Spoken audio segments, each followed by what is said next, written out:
চাপার মা, ও চাপার মা, কোথায় গেলে গো? আমার যে বড্ড দেরি হচ্ছে। আজ হাটবার, ভুলে গেলে নাকি? বাবা, তুমি একটু বসো। মা পুকুরে বাসন ধুয়ে এখনই পানি নিয়ে চলে আসবে। রান্না তো সে কখন হয়ে গেছে বাবা, দুটো মুখে দিয়ে তারপর বের হবে। না রে মা, বনে যেতে হবে। কাঠ কেটে সেগুলো হাটে নিয়ে আসতে হবে। তারপর আবার বাজার ঘাট করে ঘরে ফিরবো। এই তো এই তো আমি এসে গেছি। চলো, তোমাকে খেতে দিচ্ছি, চলো। না গো, আমি বরং বনের ফলমূল কিছু একটা খেয়ে নেব। আমাকে যেতে হবে। চাপা মা, আমার কুড়ালটা এনে দে তো মা। জানো, কতদিন হয় মেয়েটার পাতে একটু মাছও পড়ে না। পুকুরে দেখলাম পানি থই থই করছে, আঁচল দিয়ে সেকলাম, কিন্তু একটা চুনোপুটিও পেলাম না। আমাদের পুকুরটায় মাছ কেন হয় না বলো তো? আমাদের পুকুরটায় আগে অনেক মাছ হতো জানো। সে মাছ বিক্রির টাকায় আমাদের সংসার চলতো।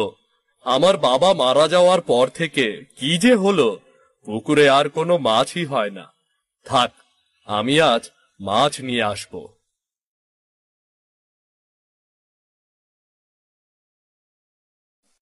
বাবা, বাবা জানো, শীত তো পড়েই গেছে। শুনেছি ফুলকপির তরকারি খেতে নাকি ভারী মজা। তুমি কি একটা ফুলকপি আনবে বাবা? টাকা হলে আনবো মা। ফুলকপি এখন সোনার দরে বিক্রি হয়। আমাদের মতো মানুষের ফুলকপি কেনার স্বার্থ কোথায়?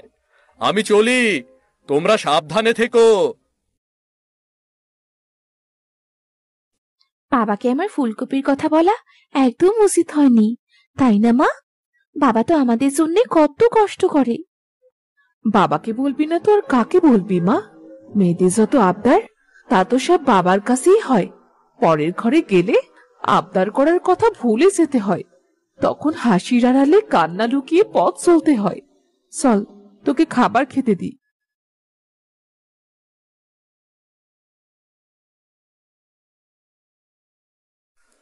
ইস, বড্ড ভারী হয়ে গেছে। সকালে না খেয়ে শরীরটা দুর্বল লাগছে। বনের কোথাও একটু ফলও পেলাম না। লোকে ঠিকই বলে, নিজের ঘরে খাবার না থাকলে কোথাও খাবার মেলে না। শীত কি জাকিয়ে বসতে শুরু করলো নাকি? সকালে তো ঠিকই আছে। আমার কেন এত শীত লাগছে? বাপরে, কাঁপুনি দিচ্ছে। আর যে পাচ্ছি না।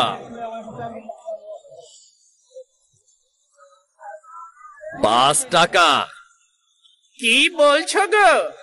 আমি তো কাঠ চাইছি, আর তুমি সোনার দাম বলছো? সবকিছুর দাম বাড়তি, কাঠের দাম কেন নয়? আমাদেরও পেট চালাতে হয় নাকি? শোনো ভাই, 3 টাকা দরে তোমার সব কাঠ দিতে হলে দাও, নয়তো বসে থাকো। বন থেকে কাঠ কেটে এনে বিক্রি করো?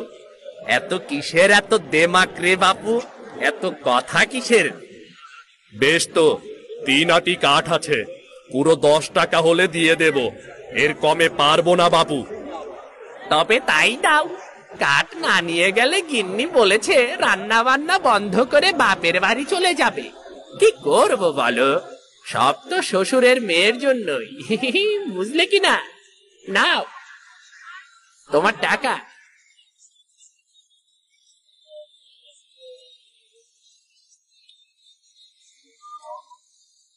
মাত্র 10 টাকা পেলাম, এ দিয়ে কি কিনবো? চাল, ডাল, চুনো মাছ এগুলো নিয়ে যাই। চাপা মাকে আরেকদিন ফুলকপি খাওয়াবো।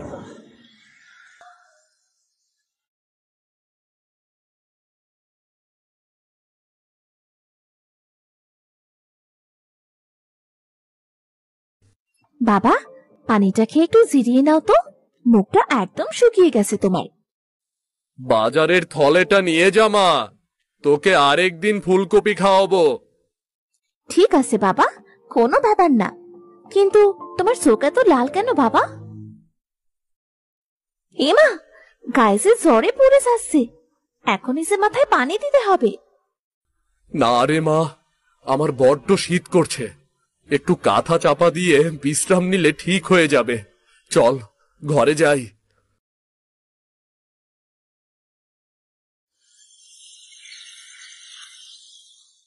চাপা আর ওর মায়ের সেবা যত্নেও চাপার বাবার জ্বর কমলো না। এভাবে 4 দিন কেটে গেল। চাপা ওদের পুকুর পাড়ে বসে খুব কাঁদছিল। আমাদের সাথে এসব কি হচ্ছে আল্লাহ? খোলা আকাশের নিচে তোমায় ডাকলে নাকি তুমি সাড়া দাও। আমার বাবাকে সুস্থ করে দাও। আমাদের ঘরে যে কোনো খাবার নেই, টাকাও নেই। মা কত কাঁদছে। আজ যদি পুকুর ভরা মাছ থাকতো তবে কি এমন অসময়ে আমাদের দেখতে হতো? কেঁদো না মেয়ে, কেঁদো না, সব ঠিক হয়ে যাবে। এখন সময়টা খারাপ, কিন্তু মনে রেখো, যে সয় সে রয়, যে সয় না সে রয় না। কে কে কথা বলছে? আমি গো, আমি। এই যে তোমাদের পুকুরের পানির দিকে দেখো, আমার মুখে ছায়া দেখতে পাবে। তুমি কে? পানিতে তোমার ছায়া? তোমার পানিতে এভাবে থাকতে কষ্ট হয় না? হয়তো এখানে একা থাকতে আমার খুব কষ্ট হয়, জানো তো।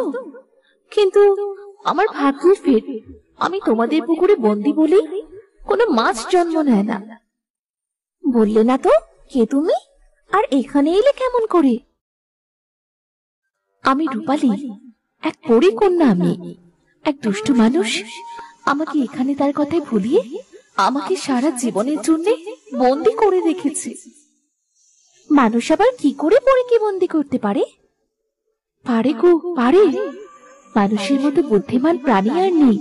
আমি এখানে পানি পান করতে এসেছিলাম, আর সে আমার শক্তি দেখতে চেয়েছিল, আর আমি পানিতে আমার ছায়া ফেলেছিলাম। কিন্তু আমি ভুলে গিয়েছিলাম পানিতে ছায়া পড়লে আমি চিরকালের মতো এখানেই বন্দি হয়ে যাব। তোমার মুক্তির কি কোনো উপায় নেই? নেই বলবো না, তবে এমন কিছু আনতে হবে যাতে আমার ছায়া পড়ে। আমার ছায়া সেখানে পড়লেই আমি মুক্তি পাবো। এমন কি আছে যা দিয়ে তোমাকে সাহায্য করতে পারবো? আমার কথা ছাড়ো, তোমাদের তো অনেক দুঃখ। আমার জন্য এখানে মাছও জন্মে না, তবে তোমরা সবজি জন্মাতে পারো। তুমি এখানে ফুলকপির চাষ করো, দেখবে তোমাদের ভাগ্য খুলে যাবে।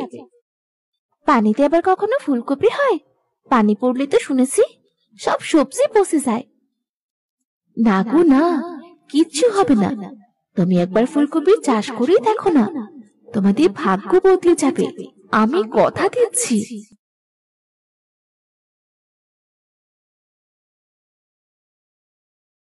কোথায় গিয়েছিলে মা? মা, তোমার কাছে কিছু টাকা হবে? আমার কাছে তো টাকা বলতে শুধু 2-1 টাকাই আছে হয়তো। কেন রে? ও বুঝেছি, নিশ্চয়ই বাদামওয়ালা এসেছে না, দাঁড়া দিচ্ছি।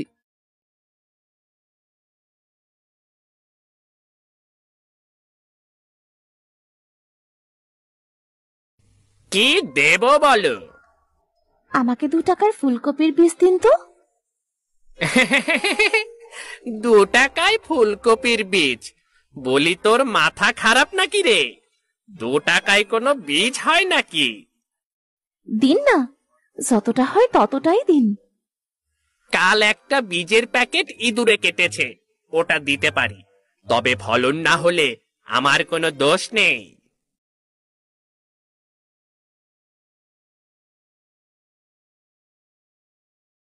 যাক, বাঁচা গেল, নয়তো পুরো 6 টাকা লোকসান হয়ে যেত রে।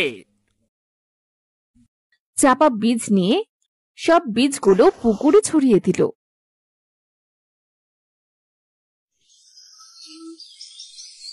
কয়েকদিন পর। সাপা, এই সাপা, এই বাসনগুলো নিয়ে পুকুরে ধুয়ে আয় তো মা। উনুনে হাঁড়িও সরে না, পানি আনা বাসন ধোয়া বন্ধ।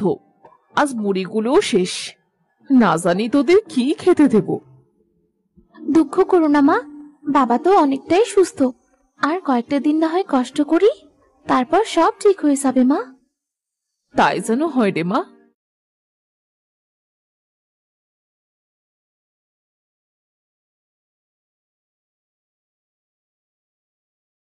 বাসন ধুতে এসে চাপা তো অবাক, তাদের পুরো পুকুরে বড় বড় ফুলকপি জন্মেছে।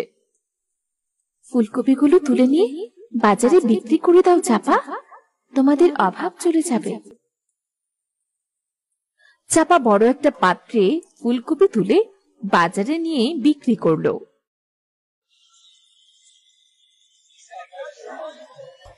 সে বাড়ির জন্য অনেক সবজি কিনলো, সাথে বেশ বড় একটা ফুলকপি নিয়ে বাড়ি ফিরে এলো।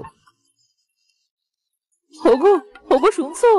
দেখে যাও, কোথায় যাবো গো? এত বড় ফুলকপি, এত আনাস, এত বড় মাছ, তুই এত টাকা কোথায় পেলি মা? পুকুরে ফুলকপি চাষ করেছি মা, তোমার দেওয়া 2 টাকায় বীজ কিনেছিলাম। আজ নিজের পুকুরের ফুলকপি আর মাছ খাবো সকলে। বাবার জন্য ওষুধও এনেছি মা। আর এই নাও মা, টাকাগুলো নাও, আমাদের ফুলকপি বিক্রির টাকা। এত টাকা?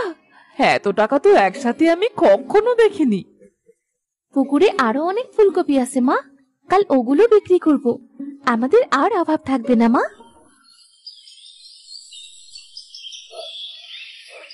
চাপার বাবা কুড়োলে শান দিচ্ছিল।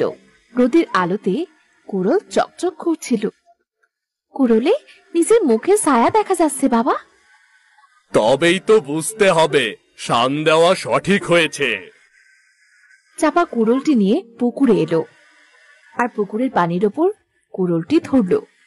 কুড়োলটির ওপর রূপালীর ছায়া পড়তেই রূপালী বেরিয়ে এলো। তোমাকে অনেক ধন্যবাদ চাপা, তুমি এতদিনে আমায় মুক্ত করেছো, আর তুমি আমাদের অভাব দূর করেছো। এবার তুমি তোমার আপনজনদের কাছে ফিরে যাও। তোমাদের পুকুরের পানি অশুচি হয়ে গেছে, এতে কখনো মাছ ফলবে না, তবে 12 মাস ফুলকপি জন্মাবে, আর এতে তোমরা সুখে থাকবে। তোমাকে অনেক ধন্যবাদ গো। যদি আবার কখনো আমাকে দরকার হয়, এই পুকুর পাড়ে এসে আমাকে 3 বার ডেকো, আমি চলে আসব। আর একটা কথা, তুমি কখনো কাউকে আমার কথা বলো না, তোমার আপনজনদেরও না। কথা দিলাম কখনো কাউকে কিছু বলবো না।